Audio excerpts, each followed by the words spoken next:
There is a timeless Japanese philosophy that samurai depended on before stepping onto the battlefield. A state of mind where hesitation meant immediate death, and victory belonged entirely to those who could move without doubt. The lack of this mindset in your daily life might be the exact reason you feel trapped in a loop of endless planning, constant hesitation, and unfulfilled potential.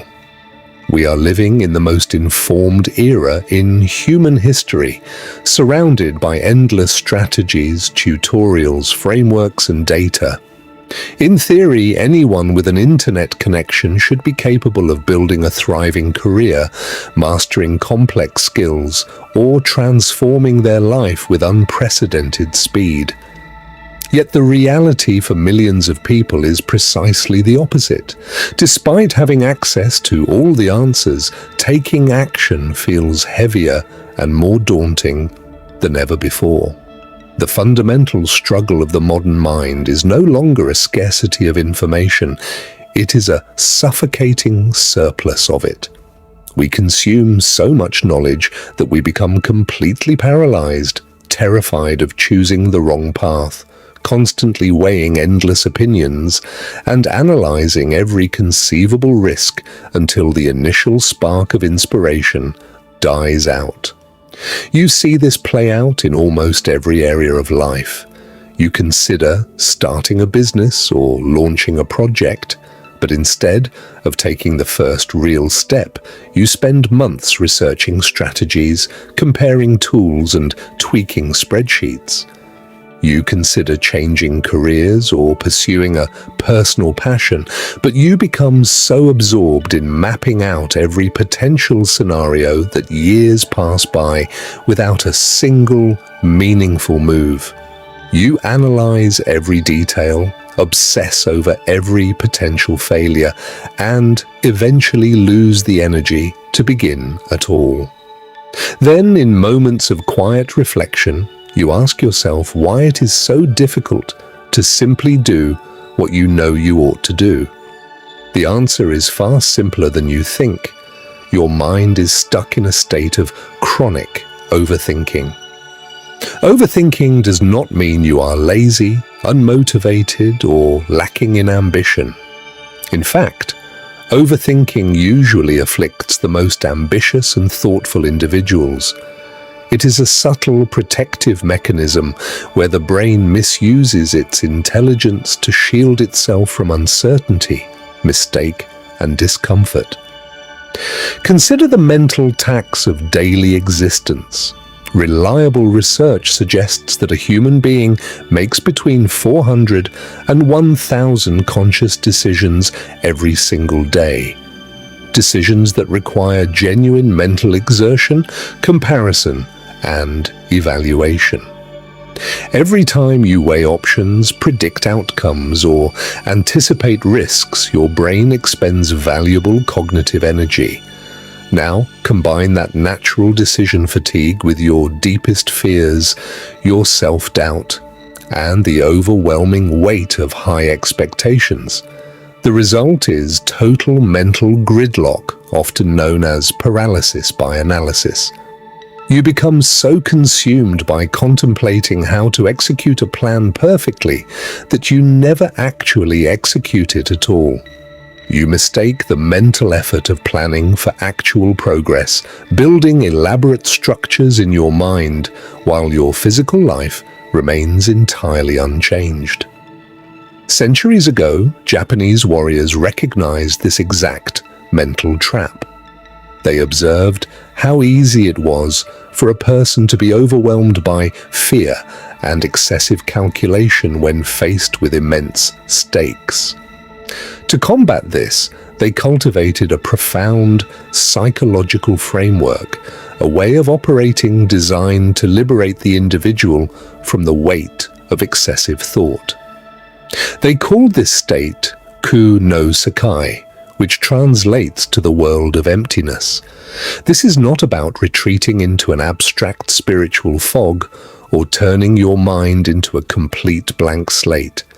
It is a deeply practical, highly effective state of existence where you act directly and decisively without the interference of mental chatter.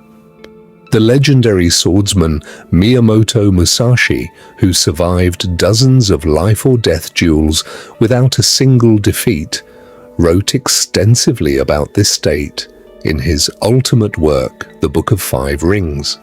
He noted that in the void there is virtue and no evil, wisdom exists, principle exists, the path exists, and the mind is clear and unimpeded.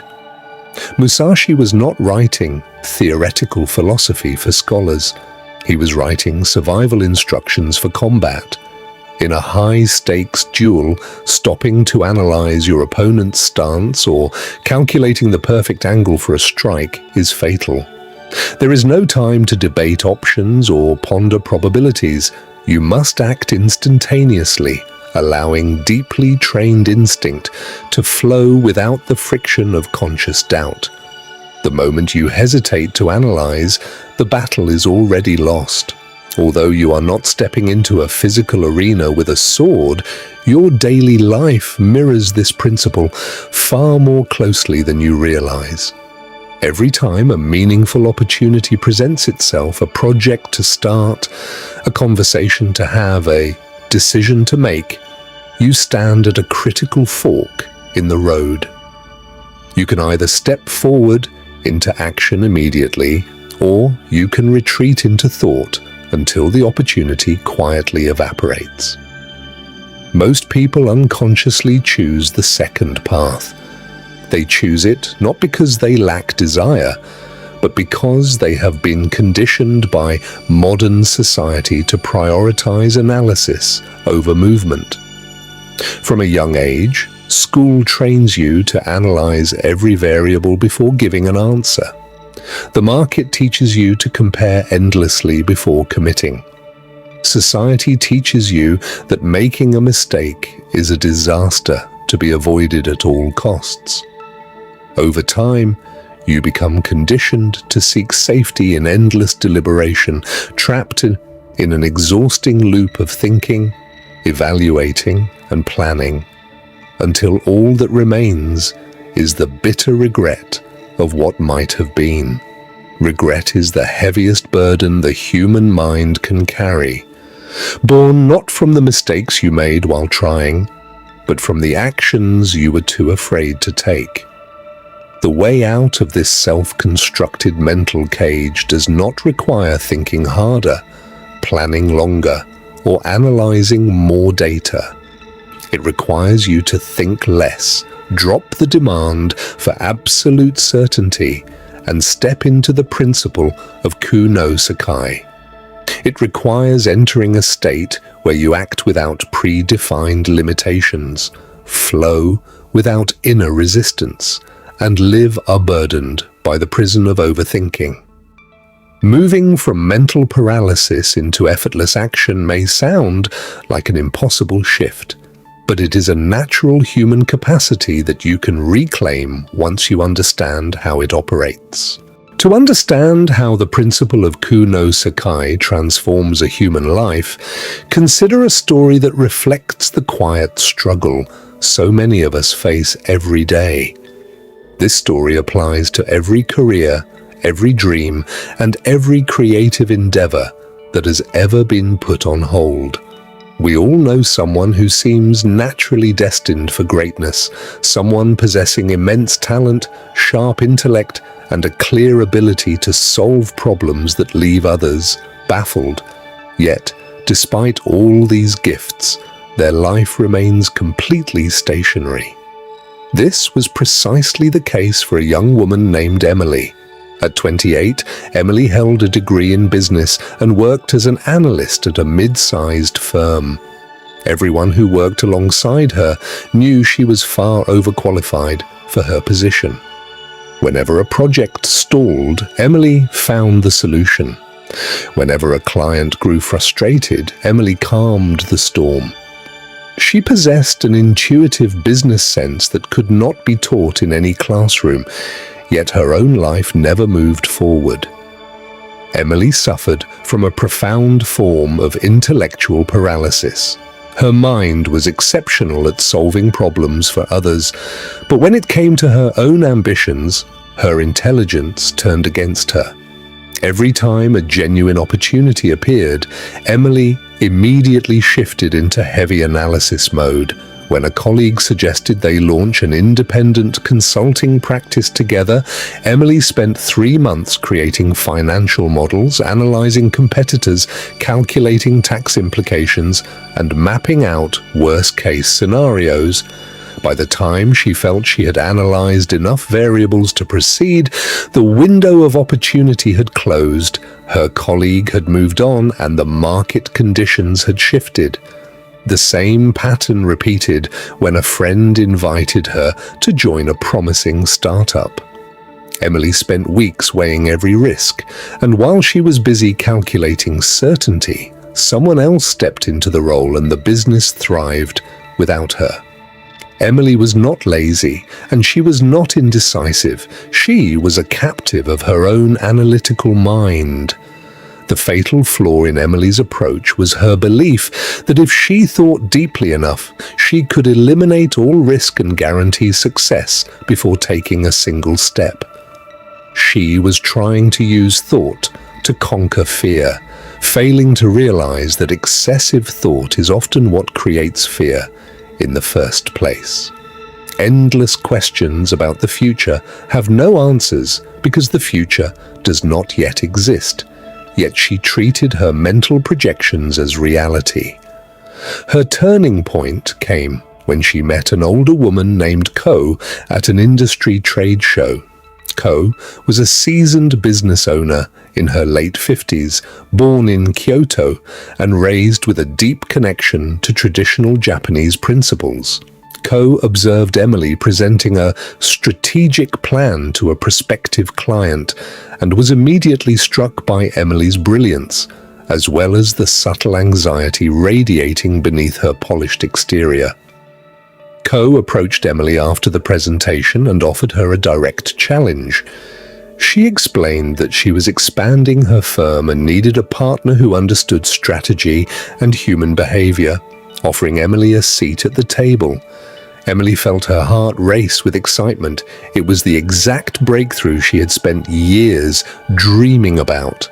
Yet, true to her conditioning, Emily instinctively replied that she needed time to think about it. Ko simply smiled with deep understanding and agreed to meet her for coffee the following week.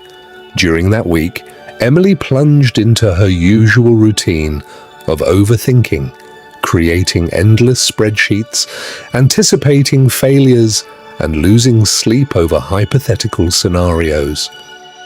When they finally sat down together, Ko listened patiently as Emily stumbled through her list of hesitations before interrupting her gently with a fundamental truth. Emily was not waiting to be ready. She was waiting to be certain, and in life, absolute certainty is an illusion that never arrives.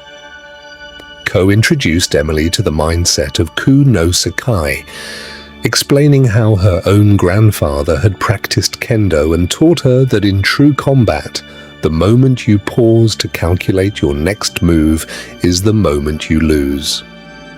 When you operate from the world of emptiness, you do not abandon your skill or preparation. Rather, you step out of the way and allow your training and intuition to execute without cognitive interference. Ko explained that action is what dissolves fear, not thought. Courage is not the absence of doubt, but the willingness to move while doubt is still present. Moved by this realization, Emily finally let go of her need for guarantees and agreed to step into the partnership. Over the following months, working alongside Ko, Emily witnessed this philosophy in real time. Ko did not waste weeks agonizing over small decisions. She executed ideas rapidly, gathered feedback from reality, and adjusted course along the way. Emily began to see that perfection was an anchor, whereas plausible action was her engine. This narrative is far more than an inspiring tale. It is supported by the cutting edge of modern neuroscience. When neuroscientists study elite performers, whether surgical specialists, professional athletes, or master musicians performing at their absolute peak, they observe a phenomenon known as transient hypofrontality. During moments of peak performance, activity in the prefrontal cortex, the region of the brain responsible for conscious thought, self-criticism, and complex planning, actually decreases significantly. When you perform at your absolute best, you are literally thinking less, not more. Your brain processes roughly 11 million bits of information per second unconsciously, but your conscious mind can only handle about 40 bits. When you attempt to run every decision through conscious analysis, you create a massive bottleneck in your neural processing. It is equivalent to trying to drive a high-performance vehicle while consciously calculating the exact degree of every steering adjustment and the precise pressure on the pedal. The moment you overthink the mechanical process, you lose the fluid ability to navigate the road. What the ancient samurai understood as kuno Sekai, modern science identifies as the psychological state of flow. It is the complete alignment of action and awareness, where self-doubt vanishes and execution becomes seamless. Emily's transformation succeeded because she stopped viewing mistakes as catastrophic failures and began viewing them as neutral data points to guide her next movement. By freeing herself from the demand for total control, she discovered that her mind possessed a natural intelligence that only functioned when unburdened by excessive interference. When you stop treating every decision like a life or death crisis and begin trusting the deep reservoir of knowledge and intuition you already possess, you step out of the mental fortress of paralysis and into the effortless momentum of true flow.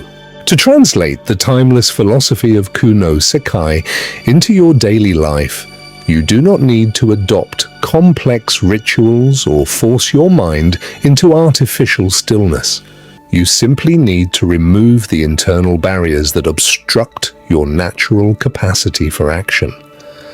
The primary obstacle holding you back is the relentless search for absolute certainty.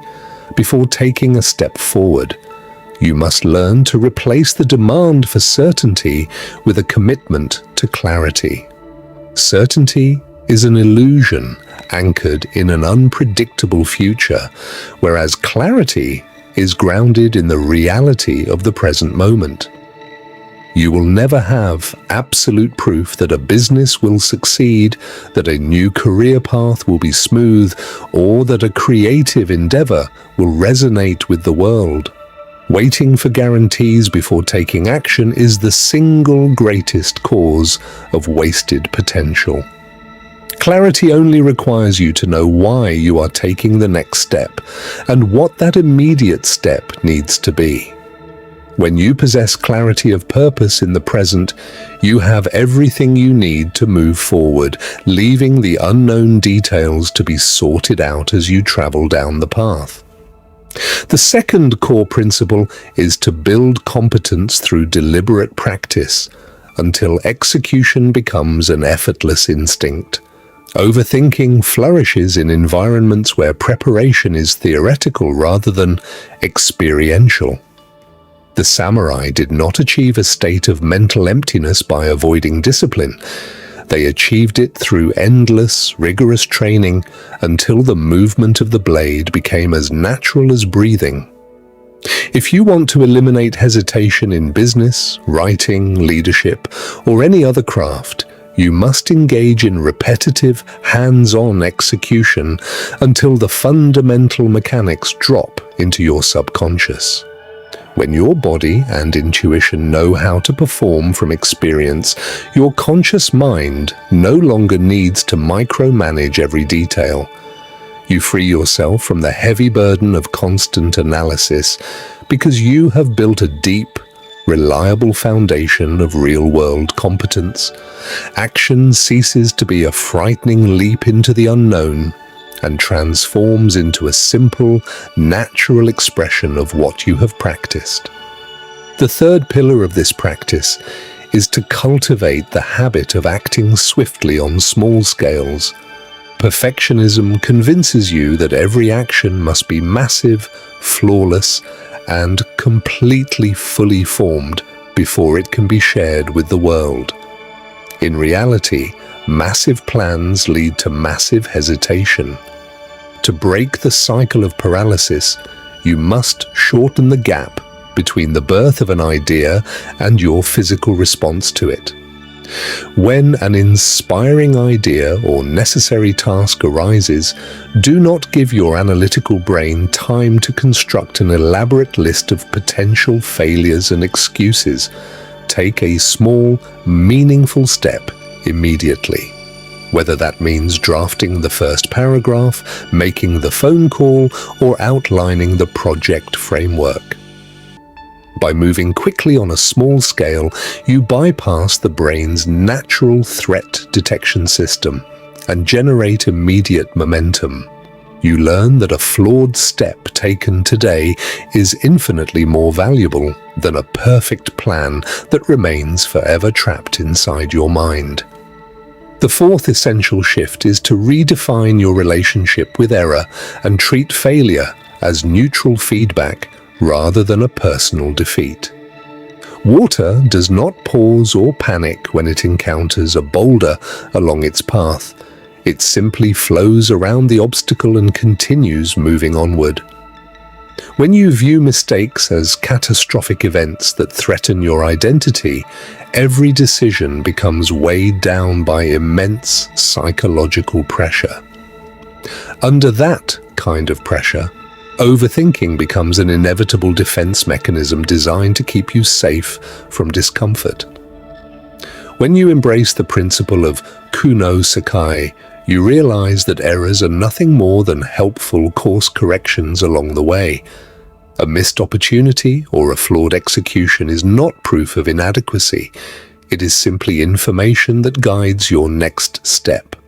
When you strip away the emotional drama surrounding mistakes, the fear of taking action vanishes, leaving you free to experiment, adapt, and iterate with complete freedom. The final element of this framework is learning to trust the unfolding process rather than obsessing over the final result. You have direct control over your effort, your focus, and your willingness to step into action. But you will never have complete control over how the world responds to your work. When your happiness and self-worth are entirely tied to specific outcomes, every action feels like a high-stakes gamble, breeding intense anxiety and chronic overthinking. Living in the flow means pouring your full presence into the work itself, detached from the desperate need to control every variable. Paradoxically, when you focus entirely on the quality of your presence and execution in the moment, extraordinary results tend to follow naturally as a byproduct of your unhindered focus. You stop fighting against reality and begin moving with it, discovering a sense of quiet power that remains steady regardless of external circumstances. This brings us to the ultimate truth of this ancient philosophy. Sekai is not a distant peak you must climb, or a complex skill you must acquire through effort. It is your natural, original state of being that you have simply forgotten. Consider how you lived as a child, stepping into play without deliberating over the outcome, acting with total immersion, curiosity, and presence. You did not overthink whether you were ready or worthy. You simply engaged fully with the moment in front of you. Overthinking is an acquired habit, built over years of internalizing external pressures, societal expectations, and the fear of judgment. Entering the world of emptiness is not about adding more knowledge or techniques to your mind. It is about unlearning the artificial fears and hyper-analytical habits that have accumulated over time, allowing your underlying clarity and decisive nature to resurface. When you choose to step out of the trap of excessive thought and into the fluid momentum of action, your entire experience of life undergoes a profound transformation. The anxiety that once accompanied decision-making dissolves, replaced by a grounded confidence in your ability to handle whatever unfolds. You no longer view the unknown as a source of terror to be analyzed into submission, but as an open space of infinite possibility waiting to be explored through action. You discover that true success is not measured by the absolute elimination of risk or the total control of outcomes, but by the inner freedom that comes from living fully, acting courageously, and trusting your innate capacity to navigate the journey. Stop waiting for the perfect moment, stop asking for absolute certainty, and stop letting overthinking hold your life hostage. Step out of your mind, step directly into the flow, and discover that the clarity, freedom, and power you have been searching for have been waiting within you all along.